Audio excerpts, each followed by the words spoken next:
Hello guys, welcome back again to my channel bersama saya Hansan di sini, dan seperti biasanya setiap harinya saya akan membuatkan video seputar cryptocurrency. Apa kabar kalian hari ini semuanya? Semoga dalam keadaan yang baik-baik saja. Teman-teman, kita kembali melihat Bitcoin melakukan pergerakan yang cukup liar setelah kemarin kita sempat mau break di atas 44.000. Akhirnya kita kembali mendapatkan rejection yang sangat besar dan kemudian stay sekarang di angka kurang lebih $42.000. Kira-kira apa yang menyebabkan hal tersebut terjadi? Diikuti juga apa yang kira-kira bisa kita expect berikutnya terjadi. Stay tune terus sampai akhir video karena itu yang bakal kita bahas di video hari ini. Namun sebelum itu, kita bakal mulai dari CoinMarketCap terlebih dahulu. Per hari ini secara global market cap crypto berada di angka $1,52 triliun atau turun sekitar 8,32%. Nah, di top 10 coin sendiri kita juga melihat keadaannya cenderung berwarna merah semuanya, penurunan ranging antara 2, sekian persen hingga kurang lebih 6%. So, itu adalah outlook sementara dari beberapa top coin yang ada. Sekarang kita langsung aja masuk ke beberapa data dan berita terbaru hari ini. Nah, yang pertama teman-teman, seperti yang kita tahu bahwa tadi dini hari kita mendapatkan event Fed Interest Rate Decision dan juga Fed Press Conference. Dan untuk Fed Interest Rate Decision sendiri, sesuai dengan yang sudah saya sampaikan di video kemarin, saya masih expect bahwa akan sesuai konsensus masih stay di angka 5,5%. Dan itu adalah yang benar terjadi. Kemudian, yang menyebabkan market kemudian bergejolak itu sebenarnya bukan dari Fed Interest Rate Decision-nya teman-teman, melainkan Fed Press Conference. Ketika Kakek Powell start untuk memberikan statement-nya, itulah yang menyebabkan kemudian kita melihat stock market Amerika Serikat itu sell off, dan juga Bitcoin mengikuti hal yang sama. Dan hal ini tidak lain dan tidak bukan akibat statement yang satu ini teman-teman. Ini dari Kakek Powell langsung ya. I don't think it is likely that the committee will reach a level of confidence by the time of the March meeting to cut rates. Jadi, seperti yang saya sampaikan juga di video kemarin, bahwa jika kita melihat Kakek Powell memberikan clue yang merujuk ke arah bahwa Maret mereka belum akan melakukan cutting rates atau mereka belum kepikiran untuk melakukan cutting rates dalam waktu dekat, itu kemungkinan kita akan melihat semacam selling pressure. So, itulah yang terjadi, teman-teman. Kita melihat Kakek Powell memberikan clue bahwa sepertinya Maret mereka belum siap gitu untuk melakukan cutting rates. Ya, walaupun teman-teman kadang-kadang apa yang disampaikan oleh Kakek Powell belum tentu apa yang pasti akan mereka lakukan ya. Bisa aja berbeda nih. Dia ngomongnya A, bisa aja tiba-tiba Maret mereka melakukan cutting rates. Karena sampai bulan Maret nanti teman-teman, kita masih akan melihat beberapa data unemployment rate dan juga data inflasi. Jadi, jika kita melihat data-data dari sekarang sampai bulan Maret nanti rata-rata menuju ke arah yang the Fed mau, harusnya itu bisa memperbesar chance bahwa Maret tetap mereka akan melakukan cutting rates. Tetapi memang untuk sementara teman-teman, persentasenya belum terlalu besar. Artinya kita baru akan mungkin melihat Kakek Powell dan juga The Fed melakukan cutting rates itu di bulan Mei tahun ini. Tapi who knows, kalau misalnya kita melihat nanti data CPI, data Core PCE, semuanya menunjukkan ada penurunan yang signifikan, itu bisa aja merubah senario yang ada teman-teman. Tapi untuk sementara, inilah yang disampaikan sehingga kita melihat stocks fell to their session lows as the Fed chief dashes hope of traders who want the central bank to slash rates sooner before there is a recession. Jadi kita langsung melihat ada semacam reaksi yang sangat negatif dari para investor, terutama di stock market Amerika Serikat yang drop kurang lebih 1, sekian persen. S&P 500 itu adalah drop yang lumayan dalam kalau misalnya kita bicara stock market, dan kita juga melihat Bitcoin ikutan ketarik ke bawah. Jadi itulah yang kemudian menyebabkan kita melihat ada sell off teman-teman. Nah, kalau kita bicara spesifik untuk Bitcoin, teman-teman, kita sudah closing monthly candle untuk Januari. Dan Januari lagi-lagi menjadi bulan yang hijau di tahun 2024 dengan kenaikan 0,62%. Ya, memang nggak signifikan ya, teman-teman. Ya, kita cenderung berada di area yang sama dengan yang kita lihat di Desember 2023. Nah, kemudian, teman-teman, pertanyaannya, apakah Februari ini kita juga akan kembali melihat bulan yang hijau?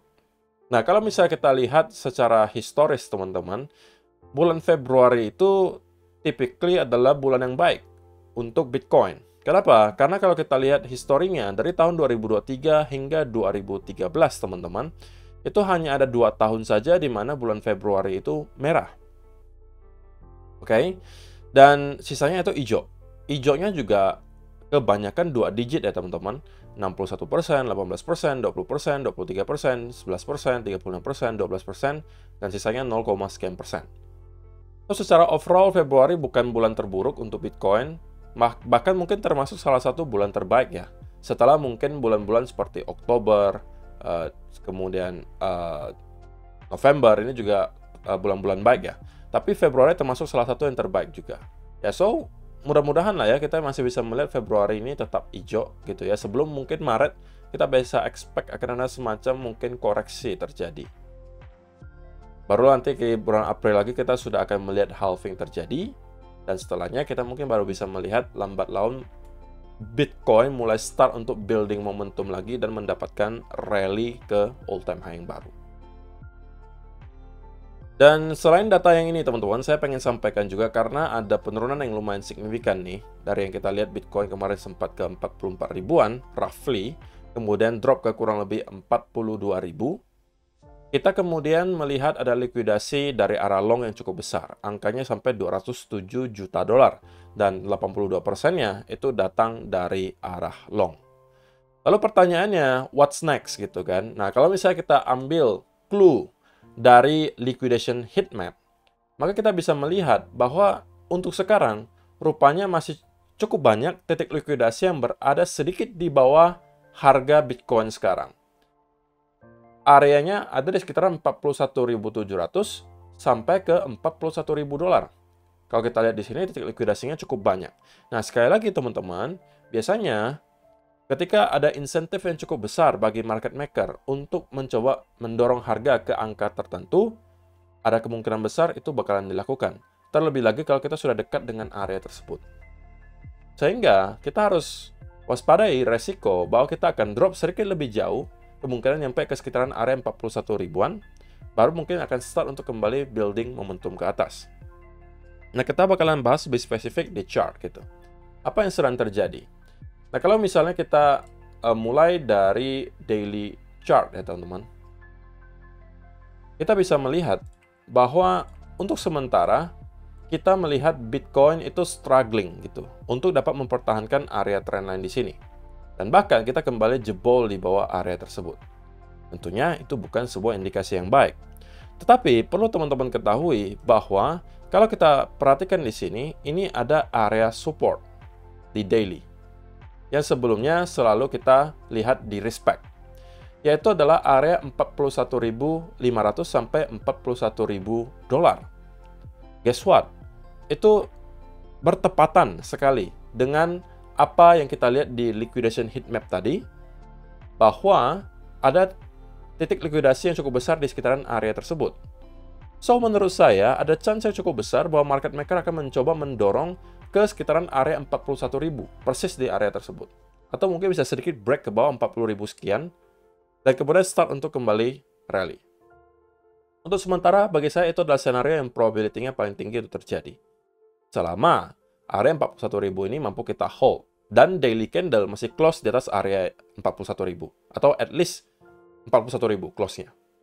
Kenapa? Karena kalau itu kita lihat, maka kita masih bisa simpulkan inverse head and shoulder ini masih belum terinvalidasi, teman-teman. Neckline-nya masih tetap sama di sini. So, ini justru bisa menjadi sebuah area lagi di mana teman-teman start untuk mencari peluang untuk long. Nah, kalau kita zoom in ke time frame yang lebih kecil, apa yang terjadi kemarin, teman-teman? Oke, kita hapus dulu ini trendline-nya supaya lebih rapi. Nah, di video kemarin saya sampaikan ke teman-teman semua bahwa saya pribadi expect gitu ya, sebenarnya rally Bitcoin minimal nyampe ke area trendline lagi di sini. Dan kita sudah menyentuh area tersebut. Walaupun teman-teman, saya expect-nya Bitcoin itu rally dari sekitaran area ini. Saya ada sampaikan bahwa kita nggak tahu apakah akan ada fake out, percobaan fake out ke bawah sebelum kita rally, atau kita akan langsung rally dari sini. Tapi intinya ekspektasi saya kita minimal akan kembali nge-retest ke sekitaran area trendline di sini, which is yang sudah kita lakukan. Nah, saya nggak tahu apakah ada sebagian dari teman-teman yang berhasil cuan dari senario ini. Dan kalau misalnya ada, mungkin boleh tinggalkan komentar di kolom komentar di bawah. Dan setelah kita melihat ada keputusan dari Fed dan juga press conference-nya, sell-off terjadi di stock market, Bitcoin juga melakukan hal yang sama. Menurut saya pribadi, kalau tidak ada event Fed interest rate decision tadi dini hari, harusnya kita akan bisa break di atas 44.000. Kita tidak sempat sentuh sih 44.000, hanya mendekati, kurang lebih 43.700 itu adalah high-nya, sebelum pada akhirnya kita sell-off. Dan sekarang di 1 hour chart, kenapa saya expect kita masih akan mungkin start untuk melanjutkan penurunan, mungkin ke sekitaran area 41 ribuan, karena teman-teman, kita juga sekarang melihat ada breakdown dari area trendline di sini. Oke, yang kalau kita zoom in ke 15-minute chart, kita juga sepertinya sudah start untuk terkonsolidasi di bawah area trendline tersebut, which is tentunya bukan berita yang baik. Nah, tetapi berita baiknya adalah, kalau misalnya kita kembali ke sekitaran area ini, teman-teman, kalian bisa lihat nih, ini secara logika saja. Kalau misalnya teman-teman, atau misalnya para traders di luar sana yang melakukan long, dari sekitaran area di sini, di sini, di sini, ataupun di sekitaran area di sini, maka ada kemungkinan mereka menaruh stop loss-nya sudah berada di sekitaran bawah area ini, area ini, area ini. Jadi, maksimum pain-nya kemungkinan ada di sekitaran area ini. Jadi kalau misalnya kita didorong ke area tersebut, maka ini ketiganya kena.